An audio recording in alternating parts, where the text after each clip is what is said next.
اور یہ کہ میرا سیدھا رستہ یہی ہے تو تم اسی پر چلنا اور دوسرے رستوں پر نہ چلنا کہ ان پر چل کر اللہ کے رستے سے الگ ہو جاؤ گے۔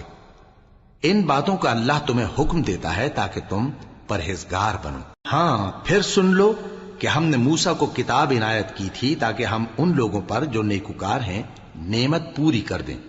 اور اس میں ہر چیز کا بیان ہے اور ہدایت ہے اور رحمت ہے، تاکہ ان کی امت کے لوگ اپنے پروردگار کے روبرو حاضر ہونے کا یقین کریں۔ اور اے کفر کرنے والو، یہ کتاب بھی ہم ہی نے اتاری ہے برکت والی، تو اس کی پیروی کرو اور اللہ سے ڈرو تاکہ تم پر مہربانی کی جائے۔ اور اس لیے اتاری ہے کہ تم یوں نہ کہو کہ ہم سے پہلے 2 ہی گروہوں پر کتابیں اتری ہیں اور ہم ان کے پڑھنے سے بے خبر تھے، یا یہ نہ کہو کہ اگر ہم پر بھی کتاب نازل ہوتی تو ہم ان لوگوں کی نسبت کہیں سیدھے رستے پر ہوتے۔ سو اب تو تمہارے پاس تمہارے پروردگار کی طرف سے دلیل اور ہدایت اور رحمت آ گئی ہے، تو اس سے بڑھ کر ظالم کون ہوگا جو اللہ کی آیتوں کی تکذیب کرے اور ان سے لوگوں کو پھیرے۔ جو لوگ ہماری آیتوں سے پھیرتے ہیں،